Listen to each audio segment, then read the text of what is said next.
我操！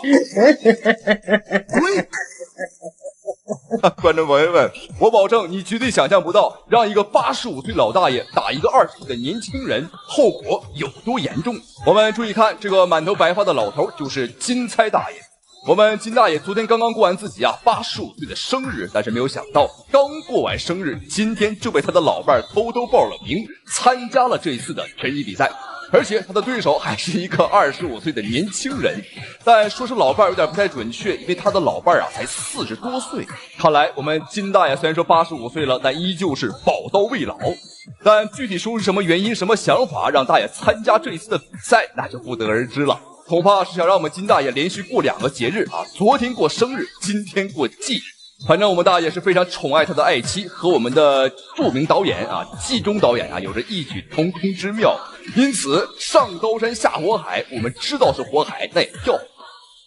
好，雙方的比賽已經開始。金大爺今天對戰的小伙子25歲，不僅年輕而且這個身材也很敦實。無論是在年齡上還是在體型上，這個小伙子都有着巨大的優勢。金財大爺非常放鬆，我們看兩個拳頭拿得很低，而且打法非常具有侵略性。賽事方也很照顧金大爺現在台下什麼醫療團隊擔架輪椅都準備好了，而且承諾金大爺打贏比賽500萬的泰鈷已經為他準備好了。但這位小伙子如果打贏了他的獎金據說只有這個50萬泰鈷，差了10倍。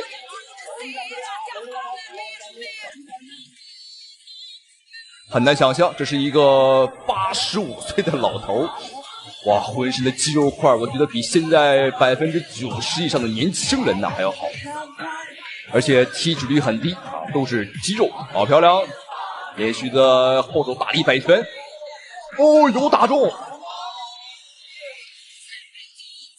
好，比賽規則是2分鐘一回合，因為是要考慮到金大爺的這個身體問題，已經80多歲了，所以說呢，這個休息一定要到位。好，第2回合比賽繼續。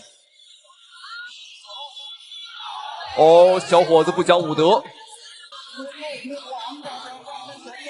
如果仔細看金大爺的嘴巴，他是沒有戴牙套的因為他現在呢滿口牙齒都已經脫落了，所以說完全不需要保護牙齒，所以說乾脆假牙一脫就不需要戴牙套了。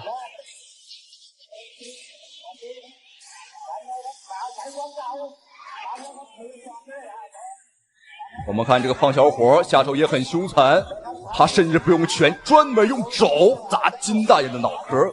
我甚至懷疑這是大娘這個大嬸兒花錢請來的殺手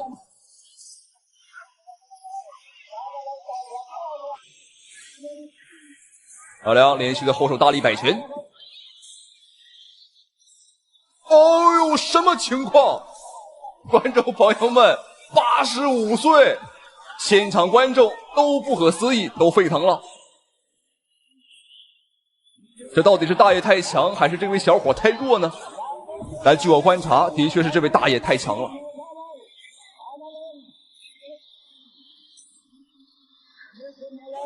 完全不需要讀秒，站起來繼續幹。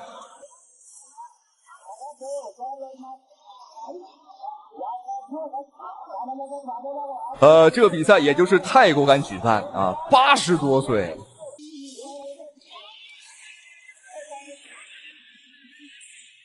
看來金大爺還是比較耿直比較正義的。如果說他現在直接躺在地上直接就伸腿兒，我相信多少這個也是能訛到一點錢的。好，雙方的比賽來到最後一個回合的較量。沒有想到這位85歲的大爺還真是寶刀未老。其實看他身材就能看得出來，他日常的訓練肯定是不少的肯定是經常健身。所以說娶一個小自己40多歲的老婆也是完全可以的。大爺應該是吃得消。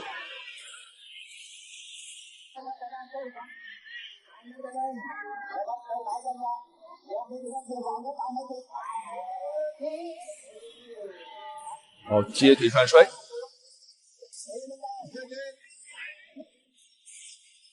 我们仔细看大爷的后背啊，这个脊梁骨有一块包，有没有懂的观众朋友们啊？知道这是什么说法吗？总感觉这块骨头啊，使得这位大爷更狠了。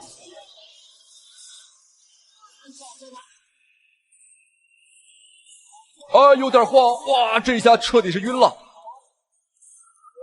但是沒問題，金大爺還是站起來了。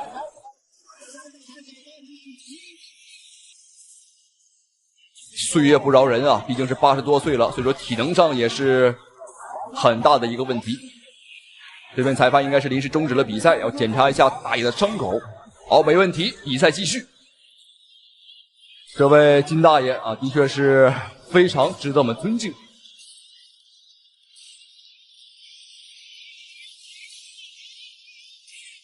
如果有機會，我們很想看一看這個金大爺年輕的時候啊，這個比賽的錄像，估計呀，可能都是黑白版本的，因為年代太過於久遠了。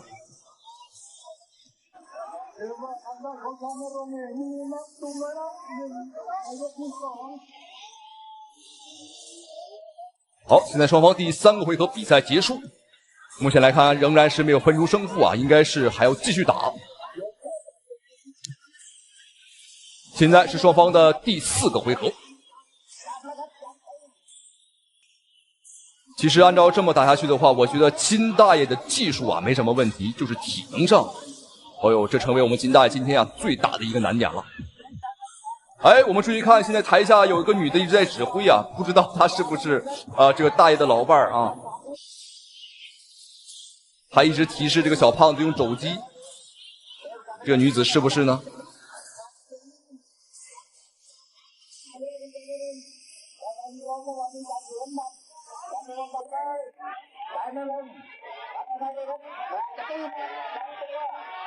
打肚子啊，金大爺打腹的話，我覺得效果不是很理想。對方的肚子這麼肥，打下去的話，效果肯定不好啊。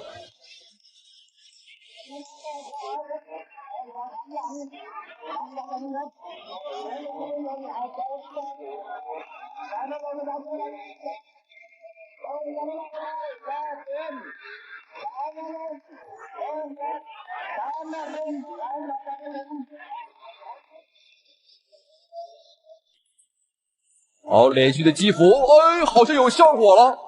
哇，連續的擊腹拳，我們剛剛說到打肚子可能沒效果，結果這個小胖子哦，應該是岔氣兒了，這下是爆肝。你大爺，果然還是你大爺。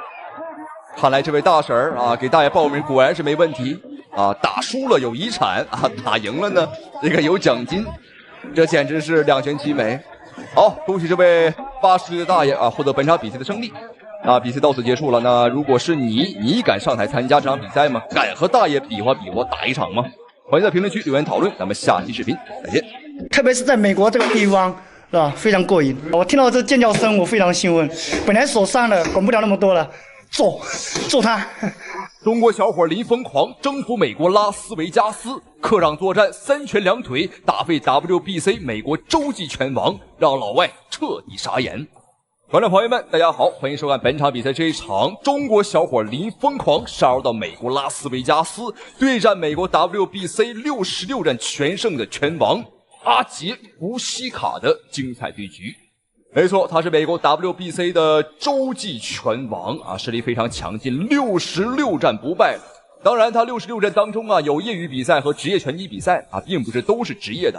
但是66戰不敗的話，已經非常恐怖了。而這一場比賽，我們中國小伙正是有着林瘋狂之稱的林帥。之所以叫林瘋狂，因為林帥有的時候他真的很瘋狂啊。可以說是我目前為止見到我們中國拳壇最張揚、最有個性的一個選手了。原本這場比賽是美國官方邀請我們中國選手啊到美國的拉斯維加斯，也就是賭城啊來參加比賽。林帥，我們南方選手是身材比較矮的，穿着紅色短褲的阿傑福西卡。我們看到阿傑福西卡在第一局比賽一開局啊就上去猛衝猛打，剛才一個擺拳差點是已經擊中到這個林帥，但是林帥抗壓得很強，儘管在3個月之後復出之戰，但是他要在拉斯維加斯希爾頓大酒店續寫他的輝煌。我们已经向观众朋友介绍了这个蓝脚选手。美国的阿杰夫奇卡，他不仅能打这种自由搏击比赛，他还能打 MMA 的比赛。他的技法最好还是他的地面技。林帅之所以被称为林疯狂，因为他真的非常的疯狂啊！本场比赛他是带伤上阵，而且是右手手部骨折的情况下打的本场比赛，可见林帅对战斗的渴望啊是多么的强烈。今天林帅你看吧，由于身高臂长，他身高比对方要高出仅有14公分，他从上往下。那么这些佛吉卡只有通过摆拳往上扑，因为在3个月前啊，林帅的左手的指部是骨折了，大拇指这个地方。他要证明自己，漂亮，用车拽腿。虽然说林帅呢，他是一个很疯狂的选手，但是他的战术执行啊和战斗时的头脑还是很冷静的。手部骨折，那就不打拳了，我们就腿法为主，拳法为辅，把我们中国散打里的没错，这个侧踹腿全部给他发挥出来。而且本身我们就有着身高上的优勢，再加上大长腿，你看。全场溜的这个美国的 WBC 的洲际拳王是根本摸不到我，让对方看得見摸不着啊，急的是渾身都難受啊。这比賽這個場的控制還是非常好。所以在賽前啊，我們要研究對手，要知非敵，才能百戰百勝。今天我們看到這個身材矮小的傑基·佛奇卡呢，他想撲，但是畢竟。林帥身材比他高，就是你用這種支撐打着林帥是不容易的。Final 10 seconds of this opening round. 看到今天林帥賽前還說，一直告誡他，盡量在比賽當中少用這種左手的前。林瘋狂果然是夠瘋狂啊！不僅是個性張揚，其打法風格呀，也的確是夠狠夠猛。我們中國人就喜歡看這樣的選手。好，接下來看一下林瘋狂對戰這位 WBC 阿杰夫西卡的第2場比賽啊，第2回合。男子重量級這場比賽是進行的是67公斤級的比賽，紅方是穿着白色短褲的林帥，藍方是身材比較矮的阿杰夫西卡，這是雙方的第2場比賽。這場比賽採用的這是武林風的競賽規則，要打3局，每局是3分鐘。林帥在第2局打得更加的游刃有餘啊，利用這種移動控制好距離。但是他要捕捉戰機，還要靠他的後手的重拳。不知道為何第2回合的林瘋狂好像沒有那麼瘋狂了啊，稍微是有些內斂。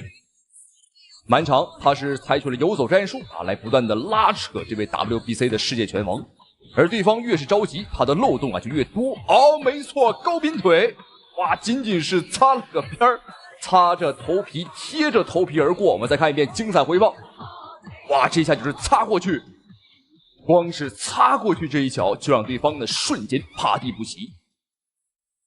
好，還能打，還能堅持。看一下這一下還沒有重傷對手，沒重挫，不給對方喘息的機會。Again, they weren't crisp shots, and that might have really ended this fight as we see Fonseca above us, and his legs aren't right yet. 機會來了，機會來了。Fonseca trying to fight. 這時候林帥還打得有點慌亂，還有點慌亂，再穩一些，再穩一些。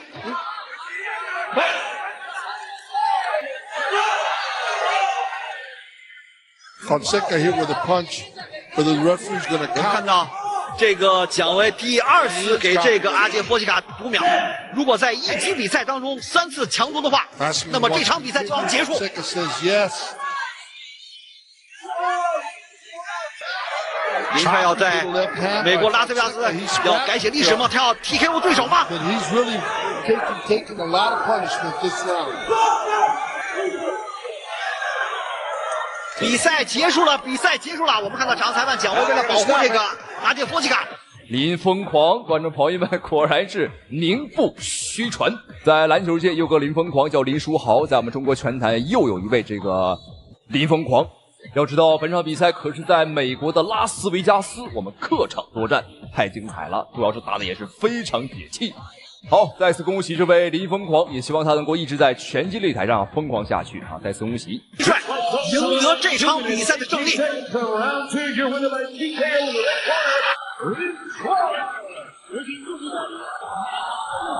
到底发生了什么？究竟是谁把中国的最强女拳王张伟丽打得鼻青脸肿，还鼻涕一把淚一把的在媒体面前哭了起来？她便是来自于河南嵩山少林寺的女弟子关阿翠。可千万不要小瞧眼前这個姑娘，別看她年紀不大，個子不高，長得人畜無害，可可愛愛。可一旦上了擂台，她就會化身兇猛的進攻野獸。她的每一場比賽都氣勢十足，拳腿兇猛的同時，她的嘴巴也從來不閒着，一聲聲怒吼讓很多拳迷觀眾印象深刻。好，再注意看眼前的姑娘，便是我們最喜歡的格鬥女王張偉麗。相信對於張偉麗不用做過多的介紹，很多拳迷粉絲啊，甚至比我還要熟悉。我只能說，張偉麗她是真正的做到了不為名不為利，只為給中國人爭口氣。好，雙方比賽開始。我們注意看紅方選手紅色拳套張偉麗，而藍方選手啊黑色背心，他便是關阿翠。身高上張偉麗佔據了明顯的優勢，但千萬不要小瞧關阿翠這個姑娘啊，她不僅打法兇狠，而且她的嗓門也相當之大了啊，我感覺比我大了10倍都有了。要打內圍。啊，确實是頻率比較高。對。啊，對，哎呦，張偉麗這幾次進的不錯啊，這兩次。時機把握的不錯。哎，對。關阿翠的節奏啊和他的速度是他的優勢。你看張偉麗在這個主動壓制上應該要做得更好。然後是正反架站立，對，要把自己的力量優勢充分的發揮出來。面對張偉麗這種選手啊，關阿翠更多的還是應該做腿上頭。對，踢身體效果可能沒那麼明顯。對，張偉麗本身力量就比較多，會站的可能會更穩一些，更會往前頂。關阿翠看得出來啊，這個是速度是非常的快。對，也意識到這一點，所以他你看，剛剛在做動作的時候，並沒有做太多的踢身體。對，後手點很快。相信大家伙也都聽到了，關阿翠的這個進攻方式啊，每一拳每一腿都要配合他吼一聲，這是他獨有的少林獅吼功。正常打比賽吧，這個出聲音呢很正常，但像關阿翠這麼喊的，我是頭一回見啊，之前沒聽過。我們看偉麗的話，進攻上依舊是非常的兇猛，但這場比賽對於他來講啊，規則不太好啊，因為我們是跨界出來。張偉麗平日裡打的都是小拳套啊，能露手指頭那種，打的是綜合格鬥，可以摔，可以去打地面。而這一場比賽是自由搏擊規則，雙方帶的是大拳套啊，只能打拳、腿還有膝，其他的進攻方式都不可以。對的，那當然，一個特別擅長保持距離的頂尖級的散打選手。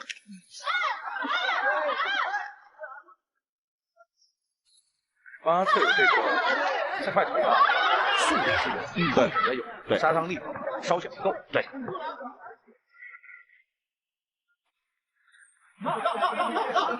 快！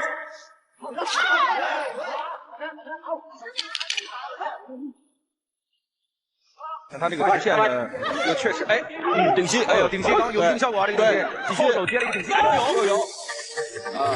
好，現在兩人的比賽來到了第2個回合。關阿翠的這個腿呀，哦呦，這個側踹實在是太厲害了啊！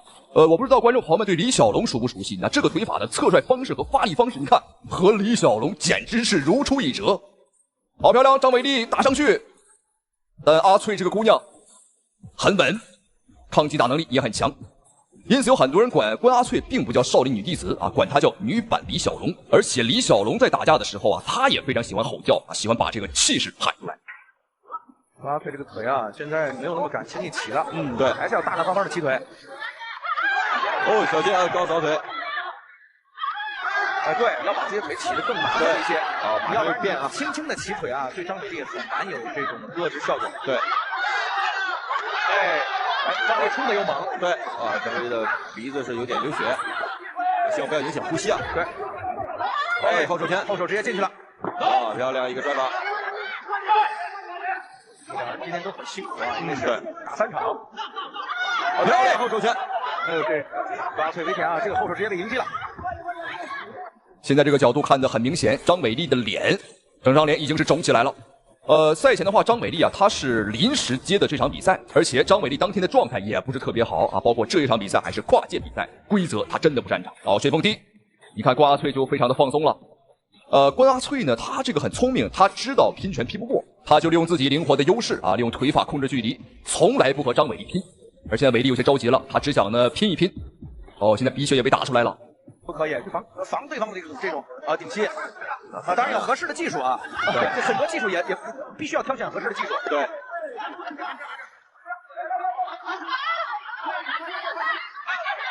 張偉麗現在鼻血啊，哎，盡量不要做成轉身動作有意義，又浪費體能，又沒有太大的實際效果。剛剛最成功的能力不錯啊。對。還有10秒鐘，張偉麗要想進去啊。好，第2局比賽結束。好，現在雙方的比賽來到第3個回合。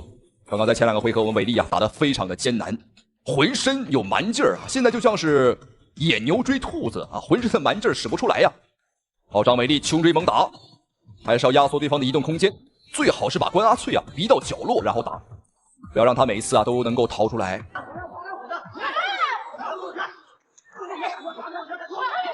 對，哎，有成腳的時候一定要充分的利用，就像我們說這種小零塊啊，因為你放給他空間越大，越逮不到他。對，他想跑就不讓他跑。关阿翠也很聰明，而且场上經驗多。你看，撤到合適的距離，剛剛這個側身的發力，其實就發挺足。對，對，打完就跑，打完就跑。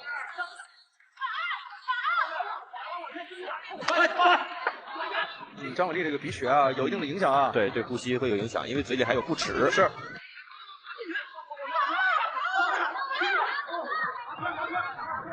明顯的是有影響啊！因為現在呼吸已經是用嘴來呼吸了。對，這場比賽如果是綜合格鬥規則，那就太簡單了啊！這個偉麗呢抓住對手，那肯定很輕鬆。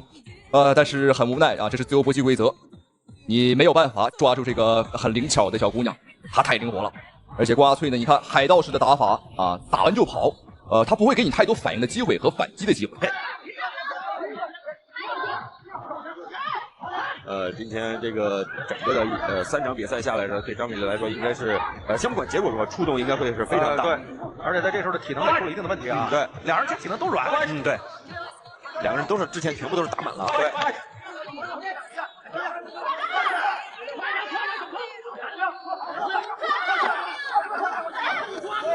好，那位，頂膝。张偉防摔還不錯啊。對，這畢竟是一個 MMA 選手。對。有這種防摔意識的，前跟3大選手也是一樣，他有到了這種位置的時候，自動有這種功能。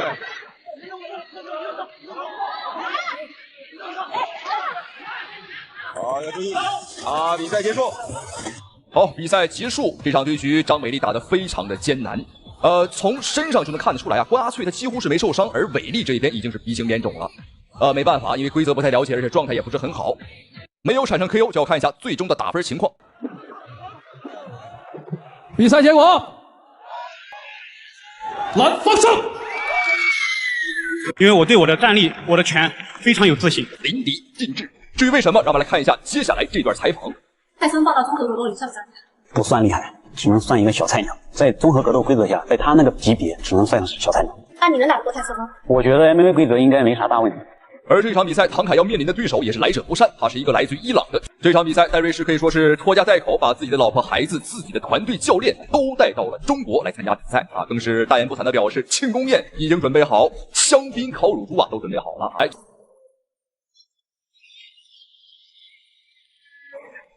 小孩子，明天晚上30秒没有你。我最不喜欢说我个子矮，小矮人。明天我打你嘴巴。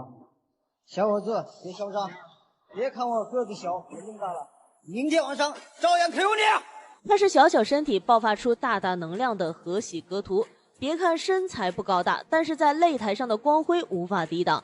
他擁有着草原狼之稱，作為老將精神的代表，他在賽場上多用靈活的移動和摔法戰術來擊敗對手。擁有不容小覷的實力，而且也是多次喊話方便，說30秒就能 KO 方便。但目前來看，我們的死神方便還沒有和對方應戰的準備。那今天這一場呢，其實是國內比拼啊。那今天與河喜格圖對戰的是來自格鬥兄弟俱樂部的王秉印，一位年輕小將。擂台上的他主攻速度快，步伐非常的靈活，能很好的掌握比賽節奏，而且他的腿法也是非常的重。那這次面對河喜歌图這位實力強悍的老將，在賽前王秉义也很是不客氣的喊話，對手是小矮子，還說30秒 KO 人家。王秉义，我只能說咱听话，老實的打比賽就可以了。但是呢，我們中國選手河喜歌圖，他身材確實是不夠高大，所以也不喜歡被這麼叫。也是霸氣的回擊，說會在擂台上打耳光教訓王秉義啊，教訓我們的小朋友。也表示別看年紀大個子小，照樣會 KO 他。那沒有想到這國內的火藥味兒也十足，那也讓我們期待一下雙方的精彩表現。比賽開始，可以明顯看到頭髮上有一绺紅色的是我們的河喜歌圖，而短髮就是王秉義。在比賽一開始上來，河喜歌圖馬上展現了他特別靈活的步伐，開始繞着龍邊跑，而王秉義則是佔據了中間位置。但是目前來看，河喜歌图是想将王秉義抱摔但是沒能成功。這個果然王秉義他的核心力量還是不錯的，而這個河喜歌图他也確實是擅長用他的摔法來擊打對方。那讓我們看一下雙方的戰鬥如何。在開始之後一直是在外圈進行游走。相信這場比賽之前，王秉義也會根據自己的這個比較大的一個身高和臂展優勢進行全面的備戰。是的，但是呢，絕對是不能輕敵的。錯，河喜歌图呢是中國的傳奇 MMA 老将，他除了自己在做格斗的多年的征战之外呢，也是創立了狼牙格斗俱樂部，是帶了一批又一批的新人。没錯，我們看到河喜歌圖也是身先士卒在比賽當中也是有非常強勢的表現，希望能夠給弟子去做一個好的榜樣。是的，那王秉義還是呢憑借着自己非常高的身高和臂展，的前促。王秉義呢是一個反架，河喜歌图呢是採取了正架，一直也是在用自己一個很大的臂展去進行這種距離上的控制。其實我們說到那大家可以看到，從開始到現在，王秉義一直是佔據主動進攻位置的，主要是因為這場比賽他一定得拿到 KO 才可以必須得去 KO 對方。正因為這場比賽呢，王秉義他是超重協議參賽，所以他必須得去 KO 對手，不然的話他怎麼算都是輸的。所以王秉義如果這場比賽不想輸的話，就只能有那一個辦法。那也讓我們期待一下王秉義是否可以拿下這個河喜歌图。更加的主動。這場比賽其實呢，對於王秉義來說呢，他的壓力在於賽前的称重超重，所以這場比賽他只有拿下終結的勝利，才能夠真正贏下。沒錯。那當然，身高和臂展是有很大的優勢，但是對於打擊摔跤手來講的話，他其實還是要調整自己的重心，否則的話被對方進行下体抱摔是非常難受的。是的。因為在比賽當中呢，你要不就特別的遠，要不就貼身，這也是留給河喜歌图是兩個維度的這種優勢。這種優勢呢，就是說自己的爆發力特別強，從遠距離呢直接打入的這個能力也是相當好。而且永遠不要小看這種摔跤手的近身反拳，老将的老拳沒錯。王秉義還是顯得非常耐看，這就剛才的操作了，非常危險的，非常危險。好的。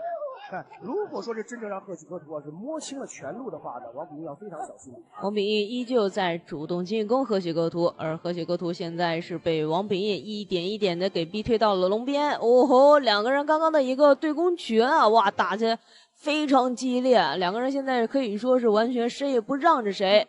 河喜歌圖一擊重拳成功將王秉義給擊倒，兩個人再一次開啟了新一輪的纏鬥。視野盲區的，沒錯而且剛才的襲擊也是瞬間失衡，河喜歌圖能夠抓住這次機會的話，會效果更好。是的，現在的河喜歌图呢已經是摸清楚了王秉義的基本的一些的拳路路線以及身法路線，所以說你看到河喜歌图節奏上來，它不是一個好的事情。沒錯下潛抱摔，我們看到會放倒嗎？搭扣已經是搭上了，是很有可能開。來到了河喜歌图比較擅長的位置，還是那句話呀，常怕搂腰。河喜歌图這回是成功找到機會將王秉義給摔在地上，但是兩個人現在目前的姿勢沒有完全的形成一個壓制，所以王秉義在堅持着，而這個河喜歌圖也在努力找着一個適用的發力點來將對方完全的壓制住。王秉义也在拳法进攻对方，两个人再次挣扎，成功解脱。王秉义这个防守做的还是非常不错。哇，刚刚的那一个飞膝啊，其實還不錯，但很可惜被這個河喜格圖直接給半摔啊，兩個人是直接順勢來到了地面上。哎，這個王秉義他的整個人的掙扎，他整個人的力量還是說非常可怕的啊，因為每次都被河喜格圖給壓在地上之後迅速的起身。讓我們再看一下後面的比賽。剩10秒鐘。是的。那麼王秉義，我們看到這場比賽，他只有拿下終結的勝利，才能夠真正贏下比賽。是，這樣對於王秉義來說的話，時間是他最好的。比賽來到第2個回合，剛一上來，河喜格圖的進攻慾望還是依舊非常強烈，而王秉義也不甘示弱啊，連續的拳法跟對方來回的互拼啊，互換拳。那在第2回合，雙方的進攻架勢明顯要比第1回合更加強烈一點。沒事，在有着這麼巨大的身高和臂展的優勢的情況下呢，切記，我們不能說着他去輕敵河喜格圖，切記把這種優勢真正當成自己的絕對優勢啊。但是有一個最大的問題，我們看到其實他可能不能像之前啊打刺拳、打衡量距離這樣去試探，因為畢竟他賽前超重，必須終結對手。是的，更不允許有半點的猶豫，一定要更加的堅決。是的，河喜後手。現在還是看。這就是慢慢王秉義也開始加速。是，啊，畢竟還是要終結對手才能拿到比賽的勝利。是的，河喜格圖呢，在第1個回合，在最後1分鐘的時候呢，抱摔是成功，但是呢，那一輪的抱摔呀，對自己的體能也是一個大的消耗。好的，這個輪板，啊，這種短促的發力應該也是往往河喜格圖爆發性最強的。是的，是的，是的。邊退邊打，沒錯，啊，老將。這場比賽，王秉義他非常的利用他自己的身高優勢啊，來去進攻着河喜格圖。但是河喜格圖作為一個老將，他有着非常靈活的步伐以及他非常經驗多的頭腦啊。面對對方的進攻，他知道該去怎麼做防守，該去怎麼進攻。所以看到他剛剛雖然說是在後退，但也一直的在做着進攻。的一個體能的儲備，因為對於老將來講的話，時間越長，他的體能儲備下降可能也是的快。是的，因為我們在這裡說的體能儲備，不是說是河喜格圖會不會到後面就沒有體能，不是的，不是這個，我們不是這個意思，而是他這種體能還能不能夠維持讓自己拿到優勢的這種高頻的移動的這種體能。是因為這樣的一個高頻移動，包括反擊，包括向對手的預判，都是建立在自己大量的體能儲備之上。是的，是的，是的。其實從場面上來說的話，河喜格圖儘管在外圈，他其實比對手更累。是的，連續打擊。如果以賽車的角度來思考呢，那就是河喜格圖是一個非常善於彎道超車的這樣一位選手。沒錯，好的連續的打擊。我們能夠看到確實23歲的年輕戰將王秉義他的拳擊的基本功是相當強的。是。哇，手拿得很低，也是對自己的打擊有很高的自信。小心啊，非常小心的，因為河喜格圖這個河喜格圖連續的擊打王秉義，也我剛剛看到這個河喜格圖直接給了王秉義一個巴掌啊，也是應了他在賽前說在擂台上要打王秉義的這一句話。而王秉義呢，面對對方的進攻，先是防守，再發起反擊，不停的點刺，不停的在用遠距離對河喜格圖進行進攻。哎，這就是河喜格圖。那麼王秉義呢，對於這種的打擊呢，雖然有可能自己是有格擋道，但是呢，大家不要忘了，這種衝擊力，包括這種勢頭，那算不算是有效打擊呢？也都是包括這種我們的拳套呢是非常的薄的，是也有多場的比賽啊，有可能這個拳套有擋住，但是的這種震盪力呢還是非常可怕啊。畢竟我們現在看到這種比賽的好的打擊穿透力也是很強啊。這一回合河喜格圖其實也是加強了自己對於對手的身體包括頭部的這樣一個臉。王秉義再次將河喜格圖擠在籠邊，河喜格圖想摔，非常漂亮，這一下是直接抱摔對方。那沒有想到啊，這個河喜格圖確實身材真的可以說是矮小，但是沒有想到他的力量確實還是非常大的，將王秉義比他高出那麼多的選手可以直接抱摔在地。而現在王秉義是只能將對方用腿給鎖住。現在河喜格圖想進攻的話確實有點困難，兩個人在地面上開啟了新一輪的纏鬥。而且在現場呢也是面对老将呢，表现出来啊自己这种非常沉着的心理的成熟的程度。没错，我们看，尽管是在赛前啊放话的时候放得非常的凶狠，但其实到了比赛当中，他还是显示出了自己沉稳的一面，兵不厌诈。没错。10几秒钟的时间，上位的杂拳，我们看河崎格图在争取自己更大的优勢。是的。现在河崎格图也是不知不觉的把比赛推到了死亡卡角的垂直压制控制。没错啊，不要忘记这是一位37岁的老将。现在看到第3回合開始。哦，看上之後，王明想要起飛膝。是，畢竟還是要注意，因為對於矮個子來說的話，高個選手的這個膝擊也是非常難以去防禦的。是的，連續打擊拳法。第3回合開始之後，王秉義依舊延續着前2個回合的戰術啊，將這個河崎格圖一直擠在這個籠邊啊，來回的亂竄啊，也不能說亂竄啊，河崎格圖也是一直在尋找着合適的進攻機會。只不過是王秉義面對着如此靈活的選手啊，他可能只能是先在步伐上逼近對方，然後再打出他的拳法。王秉義呢也是加強了腿法的進攻。其實剛剛在第2回合，王秉義倒並沒有用很多的腿法。確實啊，如果是單純的從這個 ITF 的體系來說的話，王秉義的腿法其實並不是特別的有代表性，可能更多的是使用這樣的一個正蹬啊。剛才河崎格圖有一個推打的組合，是身體頭部打擊。確實距離上來說的話，還是王秉義佔了很大的優勢。是的。河崎格圖還是非常充分的利用自己的前手。是。王秉義我看到加強了自己的密度。但是河崎格圖對於對方的這個拳法的搖閃，包括像搖閃的瞬間去打反擊的這些狀態是非常的好。是的。現在看到河崎格圖還是不停在以退為進，採取遊走的戰術。那麼王秉義呢，他的拳法，特別是前手刺拳，也是相當的精準。為了去拉近和對手的距離，我們確實能看。河崎格圖連續的擺拳，還是想抱摔王秉義，現在是直接拿住腿，哇，漂亮！再配合着半腿啊，又再一次的將王秉義給壓在了地面上。王秉義本來是拿住了對方的頭部啊，但是他自己的力量也不太夠，而且呢角度也很刁鑽，所以也是直接鬆開了手。雙方又是像第1回合一樣啊，就是半壓制不壓制的一種狀態。相對來說是坐姿手臂也很長。接下來的話，看一下河崎格圖該如何去完成地面上的控制。確實呢，正像是剛才我們提到啊，時間啊，對於王秉義來說是最大的敵人。沒錯啊，這邊的話河崎格圖可以去打得更加耐心一點。畢竟在比賽之前啊，這是第一次他知道自己這場比賽最後獲勝的方式。王秉義我看到想起身，但是河崎格圖呢還是不給王秉義任何起身的機會。好的，一拉，再次抱到腰部，連撲帶打呀，河崎格圖也是破釜沉舟了。沒錯啊，這也是多年比賽當中對於比賽當中能夠去鍛鍊出的這種交感。其實如果2個人從身形來看啊，如果說是到未來我們 JCK 戰金城啊，我們所有的拳迷到現場來看比賽的時候，如果看到這場比賽現場看，你們會知道2個人呢真的好像不是差了1個公斤，好像2個公斤。王秉義現在是完全可以掙扎起身，而這個河崎格圖再次向前壓制對方啊。剛剛那一下呀，我感覺差一點又把這個王秉義的褲子給拽掉了。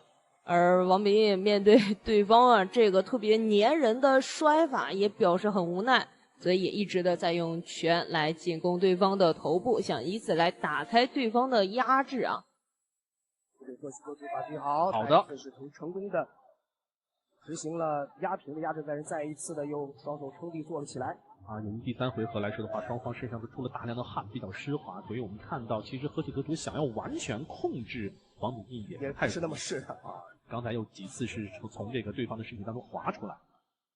在這種情況下呀，2個人摔跤這控制人怎麼去形容呢？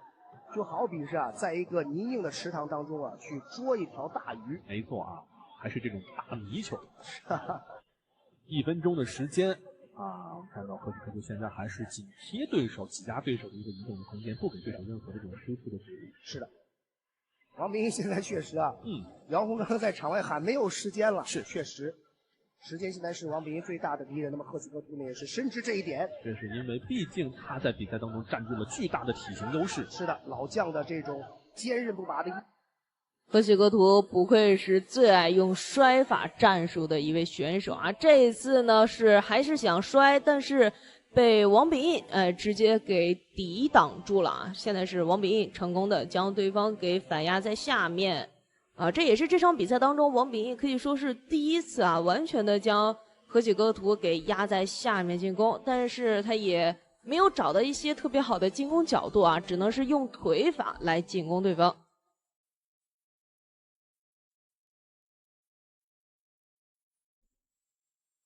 好的，比賽結束，這場比賽是最終打滿了3整個回合啊。那在一開始我也說了，王秉義這場比賽必須得去 KO 河喜格图才能獲得勝利。那很顯而易見啊，他並沒有能去 KO 對方，所以這場比賽呢，河喜格圖還是以點數來獲得了勝利。那在比賽的最後的那一個時間裡啊，雙方在地面上纏鬥的這一個時間裡面，河喜格圖呢可以說是差一點把對方的褲子給拽了下來。